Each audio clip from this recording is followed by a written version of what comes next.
할아버지, 손 뒤로 돌리세요. 저항하지 마세요. 아니야. 나는 불법 체류자가 아니에요. 손자 데리러 가는 길이었다고요. LA 한복판 윌셔 블러바드에서 벌어진 이 충격적인 장면을 보신 적이 있나요? 70대 한국 할아버지가 불법 이민자 시위 현장에서 경찰에게 체포당하는 모습 말입니다. 하지만 이 할아버지의 진짜 정체를 알게 된다면 여러분은 분명 경악을 금치 못할 겁니다. 그날은 LA에서 불법 이민자들의 대규모 시위가 벌어지고 있었어요. 수백 명의 시위대가 거리를 가득 메우고 있었고 경찰들은 긴장한 채로 현장을 통제하고 있었습니다. 바로 그 혼란스러운 상황 속에서 박철민 할아버지는 12살 손자 준호를 학교에서 데려오는 길이었죠. 할아버지는 평소처럼 단정한 회색 카디건을 입고 지팡이를 짚으며 천천히 걸어가고 있었습니다. 그런데 시위대 사이를 지나가던 할아버지를 본 한 경찰관이 의심스러운 눈초리로 바라보기 시작했어요. 아시아계 노인이 시위 현장 근처에 있다는 것만으로도 충분히 수상해 보였던 모양입니다.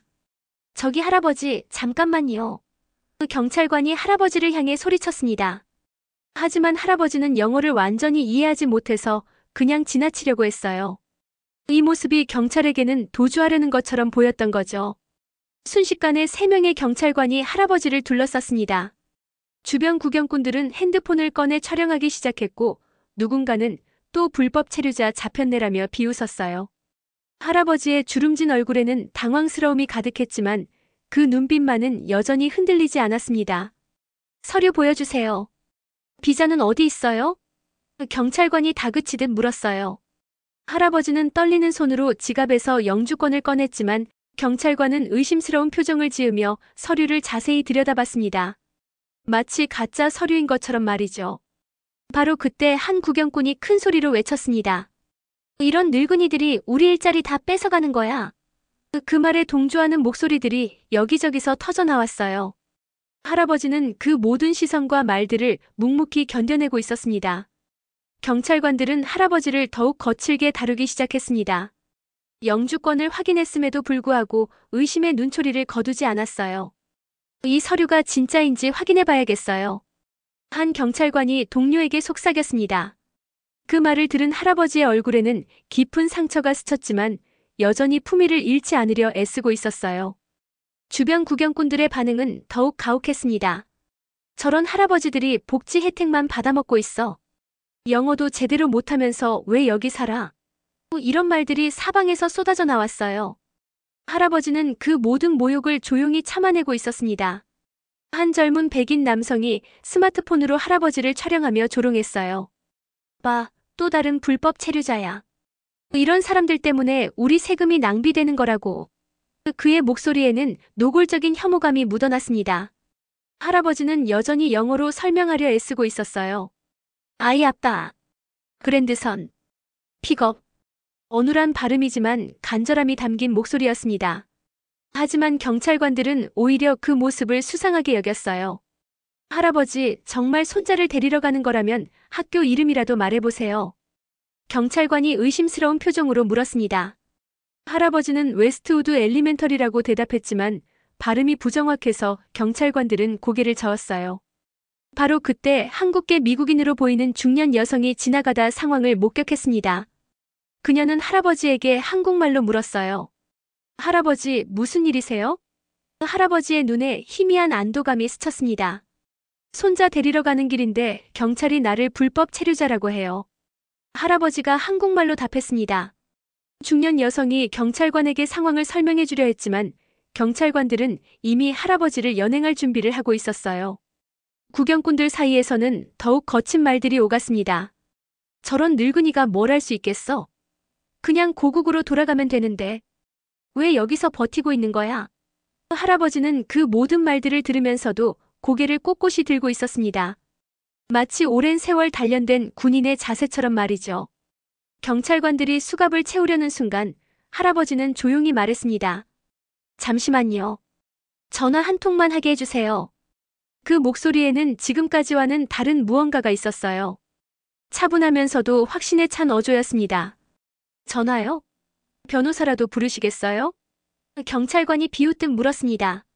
하지만 할아버지는 대답하지 않고 그저 조용히 고개를 끄덕였어요. 그 모습에서 묘한 위험이 느껴졌습니다. 주변 구경꾼들은 여전히 수군거리고 있었어요. 저 할아버지 뭔가 이상하지 않아? 그냥 순순히 따라가면 될 텐데. 왜 저렇게 당당해? 하지만 할아버지는 그 모든 시선을 의연하게 받아내고 있었습니다. 할아버지의 자세를 유심히 지켜본 한 경찰관이 동료에게 속삭였어요. 저 할아버지 뭔가 다른데? 보통 이런 상황에서는 당황하기 마련인데. 하지만 다른 경찰관은 그냥 웃어넘겼습니다. 제발 전화 한 통만 하게 해주세요. 할아버지가 다시 한번 정중하게 요청했습니다.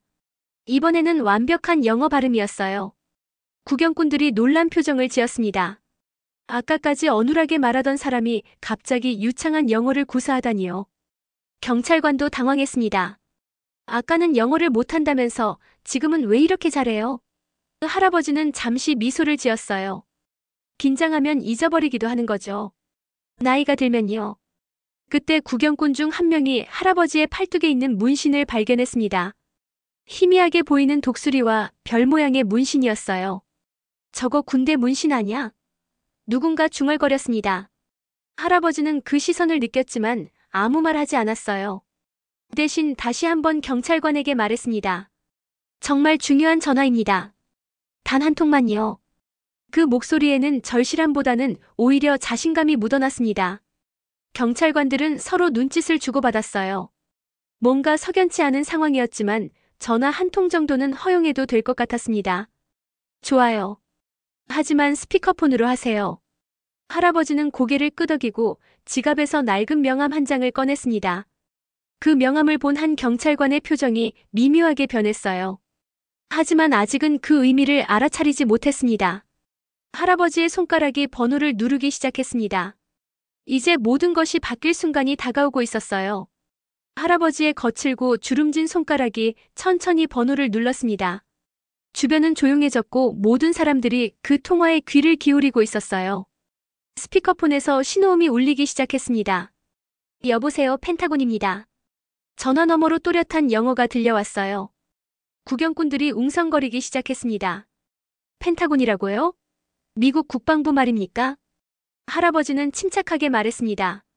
스미스 대령과 통화하고 싶습니다. 박철민이라고 전해주세요. 그 목소리에는 오랜 세월 단련된 군인의 품격이 묻어났어요. 잠시 후 전화 너머로 급박한 목소리가 들렸습니다. 철민? 정말 당신인가요? 어디에 계신 거죠? 영어로 된 그 목소리에는 놀라움과 반가움이 가득했습니다.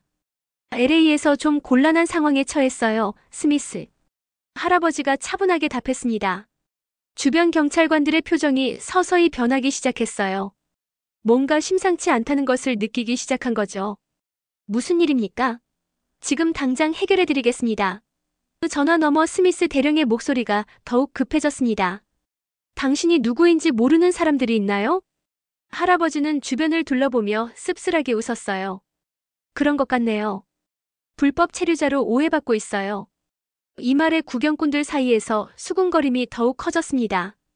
잠깐만요. 스미스 대령이 큰 소리로 외쳤습니다. 당신은 박철민, 한국 특수부대 출신으로 베트남에서 우리와 함께 싸운 그 박철민 맞죠? 브라보 소대를 구한 그분? 할아버지는 조용히 네, 맞습니다라고 답했어요. 그 순간 주변 분위기가 완전히 바뀌었습니다. 경찰관들은 서로를 바라보며 당황스러워했고 구경꾼들은 무슨 일인지 이해하지 못한 채 웅성거렸어요. 지금 즉시 LA 경찰서장과 시장에게 연락하겠습니다. 당신을 건드린 사람들은 큰일 날 줄 알아야 해요. 스미스 대령의 목소리가 점점 커졌습니다. 할아버지는 손을 저으며 말했어요. 아니에요, 스미스. 그냥 오해일 뿐이에요. 큰일로 만들 필요 없어요. 하지만 이미 늦었습니다. 전화 너머로 여러 사람들이 웅성거리는 소리가 들렸거든요. 경찰관 중 한 명이 떨리는 목소리로 물었습니다. 할아버지, 정말 베트남 전쟁에 참전하신 건가요? 할아버지는 고개를 끄덕였지만 더 이상 자세한 말은 하지 않았어요. 그저 그 조용한 미소만이 모든 것을 말해주고 있었습니다. 전화가 끝난 지 불과 10분도 지나지 않아 현장의 분위기가 완전히 달라졌습니다. 멀리서 사이렌 소리가 들려오기 시작했고 검은색 SUV 차량들이 하나둘 도착하기 시작했어요. 첫 번째로 내린 사람은 LA 경찰서의 고위 간부였습니다. 그는 현장 경찰관들에게 다가가 뭔가 급하게 속삭였어요. 경찰관들의 얼굴이 창백해졌습니다. 이게 대체 무슨 상황인 거야? 구경꾼들이 웅성거렸습니다. 할아버지는 여전히 차분한 표정으로 서 있었지만 주변 사람들의 시선이 호기심 어린 것으로 바뀌고 있었어요. 두 번째로 온 차량에서는 한 명의 백발 노인이 내렸습니다. 그는 군복을 입고 있었고 가슴에는 수많은 훈장이 달려 있었어요. 할아버지를 보자마자 그의 얼굴에 밝은 미소가 떠올랐습니다. 철민, 정말 오랜만이군. 그 백발의 노인이 할아버지를 향해 달려왔습니다. 할아버지도 반가운 표정을 지으며 그를 맞이했어요. 두 노인이 포옹하는 모습을 본 사람들은 완전히 혼란에 빠졌습니다. 이분이 바로 제임스 윌슨 준장입니다. LA 경찰서장이 떨리는 목소리로 소개했습니다. 베트남 전쟁 영웅이시고 현재 국방부 고문으로 계시죠. 윌슨 준장이 주변 사람들을 둘러보며 큰 소리로 말했습니다. 여러분, 이분이 누구신지 아십니까? 이분은 박철민, 1972년 베트남에서 우리 미군 38명의 목숨을 구해주신 영웅입니다. 구경꾼들 사이에서 탄성이 터져나왔어요. 아까까지 불법 체류자라며 조롱하던 사람들이 이제는 믿을 수 없다는 표정을 짓고 있었습니다. 그날 우리 브라보 소대가 베트콩의 기습 공격을 받았을 때 이분이 혼자서 적진을 뚫고 들어가 우리를 구해주셨어요. 윌슨 준장의 목소리가 떨렸습니다. 이분이 아니었다면 저도 지금 여기 서 있지 못했을 겁니다. 할아버지는 여전히 겸손한 표정이었어요.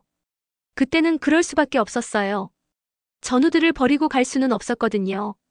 그 말에 윌슨 준장의 눈에는 눈물이 맺혔습니다. 경찰관들은 이제야 상황을 파악하고 황급히 할아버지에게 다가갔습니다. 죄송합니다. 정말 죄송합니다. 하지만 할아버지는 손을 저으며 괜찮다고 말했어요. 아까까지 할아버지를 조롱하던 구경꾼들은 이제 어디로 숨어야 할지 모르겠다는 표정이었습니다.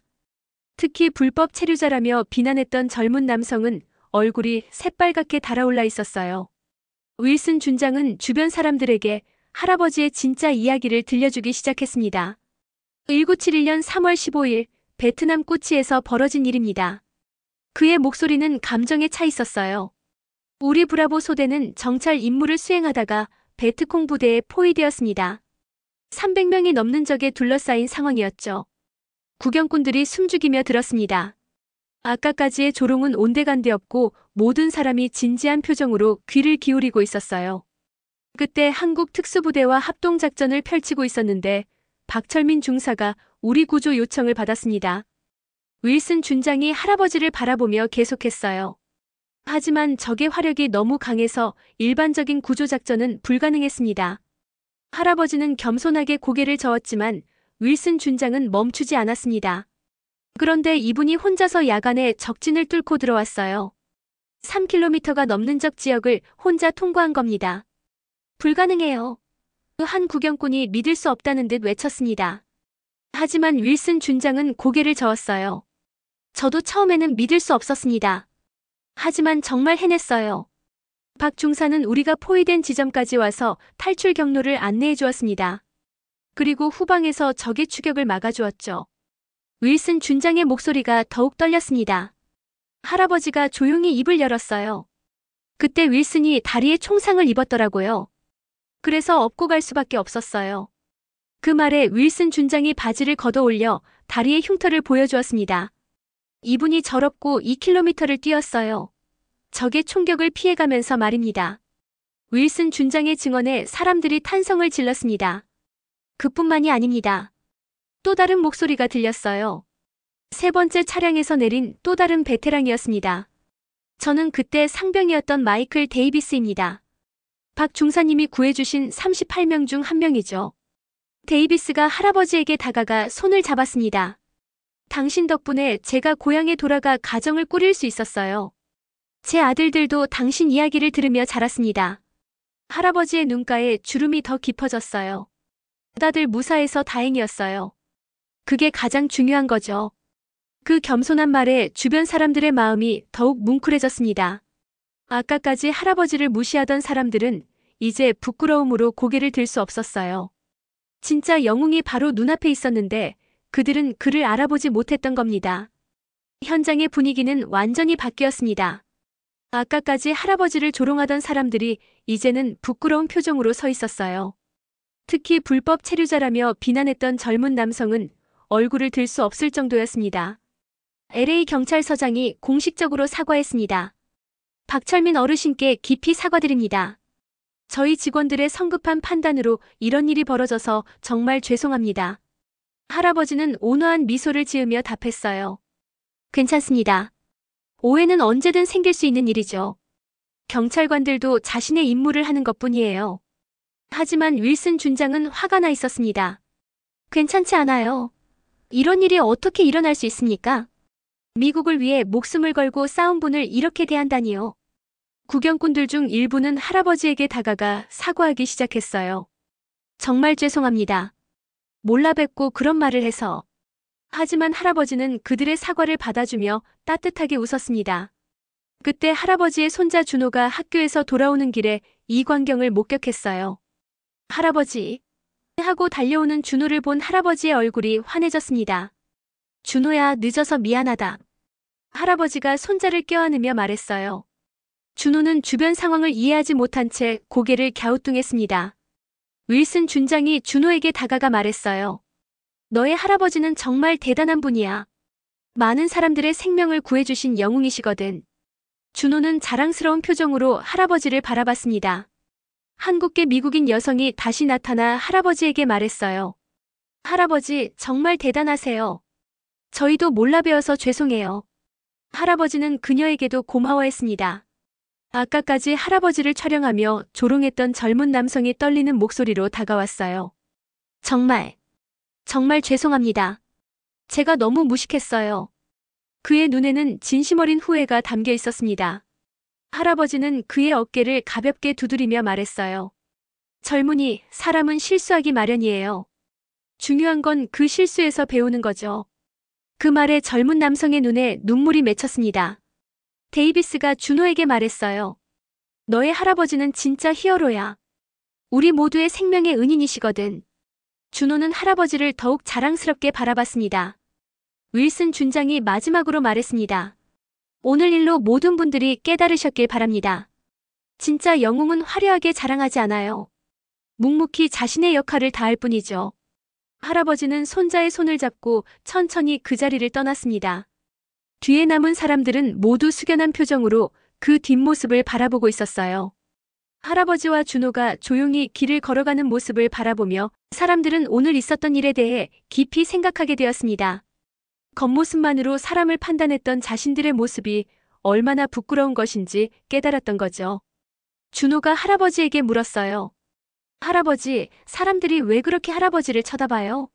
할아버지는 손자의 손을 꼭 잡으며 대답했습니다. 그냥 옛날 일 때문이야.